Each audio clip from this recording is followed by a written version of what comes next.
नमस्कार दोस्तों, मैं हूं कानू सारदा और आपका स्वागत है हमारे पॉडकास्ट एबीसी न्यूज में।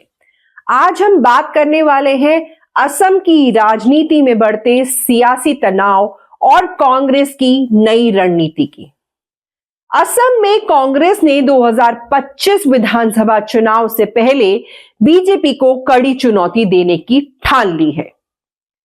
कांग्रेस के राष्ट्रीय नेतृत्व ने असम में अपनी स्थिति को मजबूत करने के लिए पूरी तरह ताकत झोंक दी है। हाल ही में कांग्रेस नेतृत्व ने असम के बड़े नेताओं के साथ बैठकर चुनावी रणनीति को अंतिम रूप दिया है। बैठक में फैसला हुआ कि पार्टी अध्यक्ष मल्लिकार्जुन खड़गे, राहुल गांधी और प्रियंका गांधी खुद असम का दौरा करेंगे और बड़े स्तर पर जनसभाएं करेंगे। कांग्रेस की इस बैठक में राष्ट्र पार्टी के प्रदेश प्रभारी जितेंद्र सिंह, प्रदेश कांग्रेस अध्यक्ष भूपेंद्र बोरा, लोकसभा सांसद गौरव गोगोई समेत कई वरिष्ठ नेता मौजूद थे। इस बैठक में कांग्रेस नेताओं ने असम के मुख्यमंत्री हिमंत बिस्वा शर्मा पर जमकर निशाना साधा। बैठक में सबसे बड़ी बात जो सामने आई वह थी बीजेपी को सत्ता से बाहर करने के लिए कांग्रेस नेताओं की एकजुटता। कांग्रेस ने साफ कह दिया कि असम में बीजेपी की नफरत की राजनीति को खत्म करने के लिए सभी नेता मिलकर लड़ेंगे और जनता के मुद्दों को आगे बढ़ाएंगे। पार्टी ने तय किया है कि वे राज्य में बीजेपी सरकार की नीतियों, मुख्यमंत्री हिमंत बिस्वा शर्मा की कथित भ्रष्टाचार नीति और आम जनता से जुड़े मुद्दों को जमीन पर उठाएगी। कांग्रेस ने साफ कर दिया है कि वह इस बार संगठित होकर बीजेपी से मुकाबला करेगी। बैठक के बाद राहुल गांधी ने कहा कि असम की जनता अब नफरत की राजनीति को नकार रही है और कांग्रेस की मोहब्बत और प्रगति की राजनीति को स्वीकार कर रही है। राहुल गांधी ने जनता से अपील की कि वे बीजेपी की विभाजनकारी राजनीति को पहचाने और असली मुद्दों पर ध्यान दे। वहीं इस बैठक में असम कांग्रेस के प्रदेश प्रभारी जितेंद्र सिंह ने सीधे सीधे आरोप लगाते हुए कहा कि राज्य के मुख्यमंत्री हिमंत बिस्वा शर्मा असम की जनता के साथ अन्याय कर रहे हैं। उन्होंने आरोप लगाया कि मुख्यमंत्री राज्य की संपत्तियों को बेच रहे हैं और भ्रष्टाचार को बढ़ावा दे रहे हैं और माफियाओं को संरक्षण दे रहे हैं। उनका कहना था कि असम की जनता अब इन सब चीजों से त्रस्त हो चुकी है और बदलाव चाहती है। जितेंद्र सिंह ने यह भी कहा कि कांग्रेस अध्यक्ष मल्लिकार्जुन खड़गे, महासचिव प्रियंका गांधी और राहुल गांधी खुद असम में रैलियां करेंगे और राज्य में बदलाव के लिए जनता के बीच पहुंचेंगे। वहीं असम कांग्रेस अध्यक्ष भूपेंद्र बोरा ने कहा कि कांग्रेस ने यह संकल्प लिया है कि आगामी चुनाव में बीजेपी सरकार को सत्ता से बाहर किया जाएगा। उन्होंने मुख्यमंत्री हिमंत बिस्वा शर्मा को देश का सबसे भ्रष्ट मुख्यमंत्री करार देते हुए कहा कि कांग्रेस के पास उनके भ्रष्टाचार के सभी सबूत मौजूद हैं। उन्होंने कहा कि कांग्रेस जनता के बीच जाकर इन सबूतों को पेश करेगी और बीजेपी के खिलाफ बड़ा आंदोलन खड़ा करेगी। असम में कांग्रेस और बीजेपी के बीच सियासी टकराव तेज हो गया है।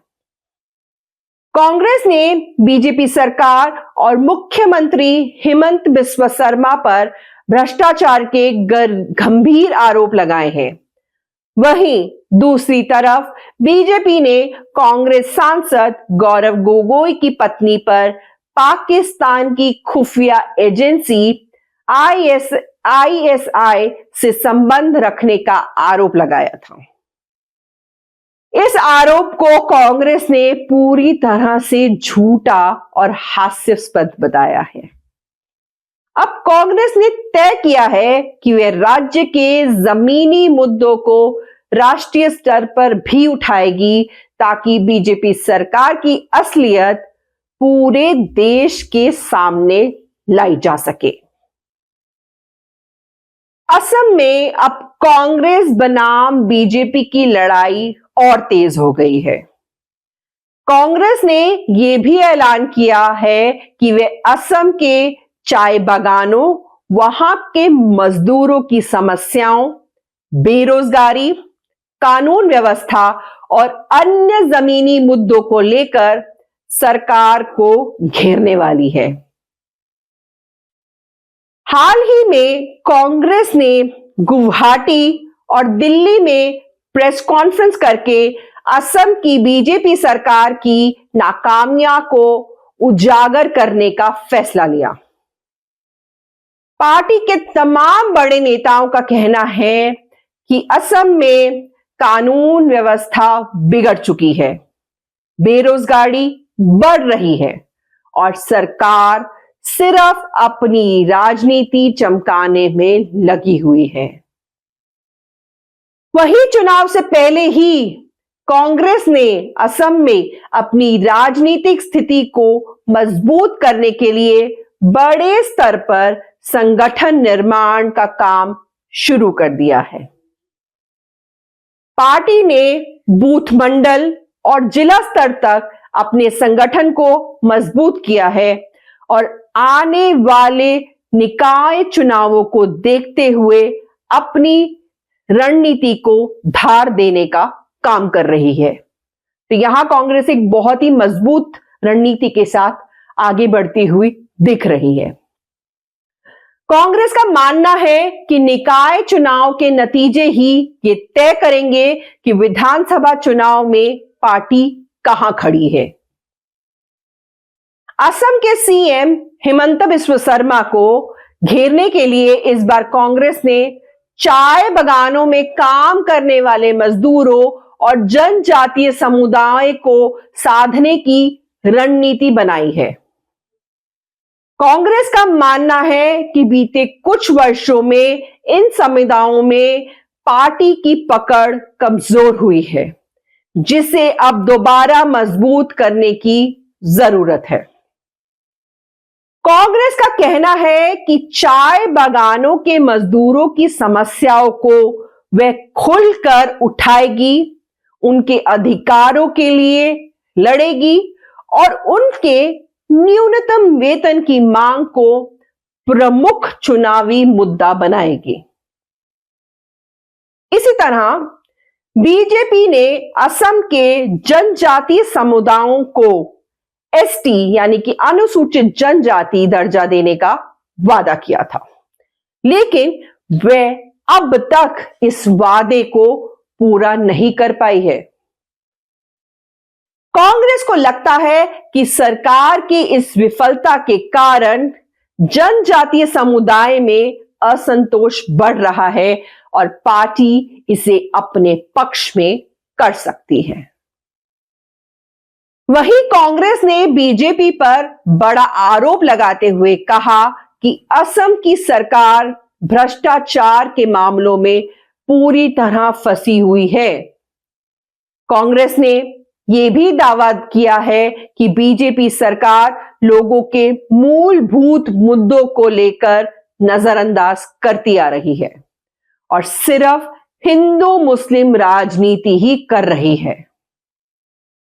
कांग्रेस नेताओं ने कहा कि असम में बीजेपी की सरकार सिर्फ सत्ता में बने रहने के लिए हर तरह के हथकंडे अपना रही है, लेकिन कांग्रेस ने तय कर लिया है कि इस बार चुनावों में वह बीजेपी के हर झूठ को जनता के सामने लाएगी।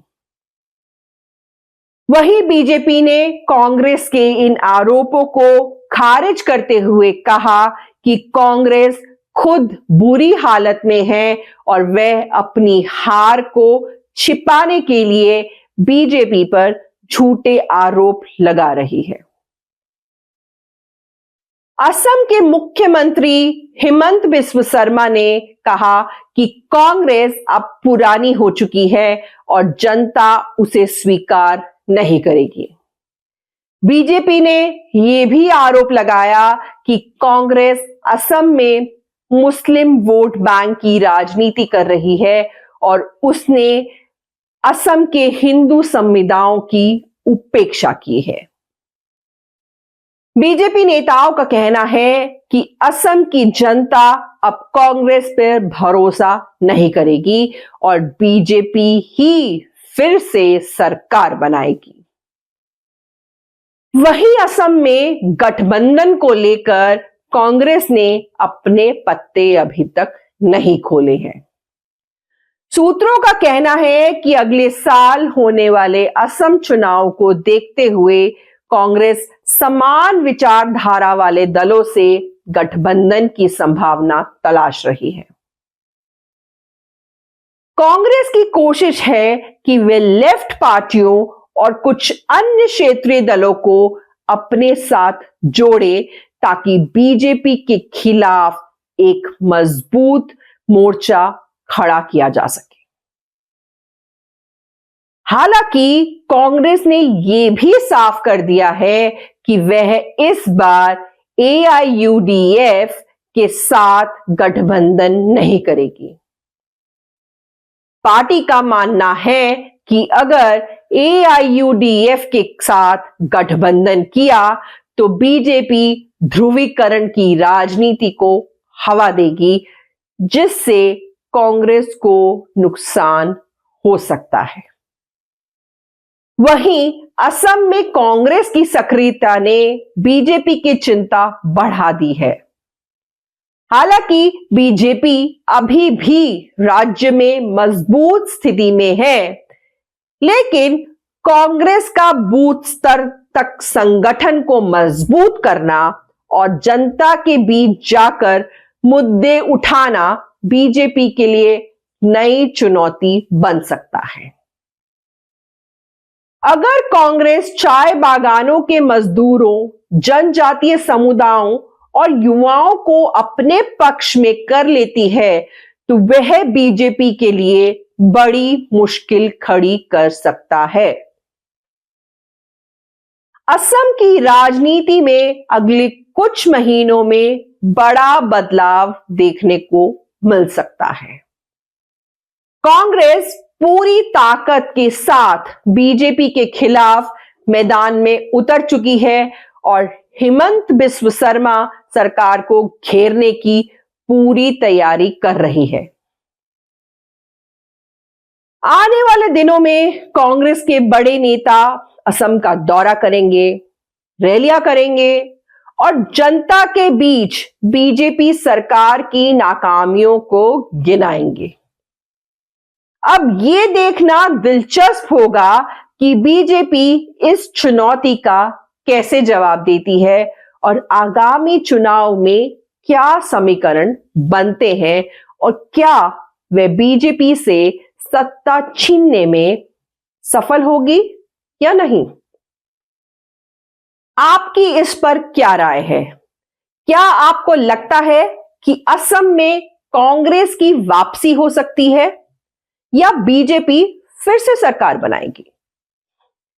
अपनी राय हमें कमेंट सेक्शन में जरूर बताएं और देश की राजनीति से जुड़ी हर ऐसे विश्लेषण के लिए जुड़े रहिए हमारे साथ।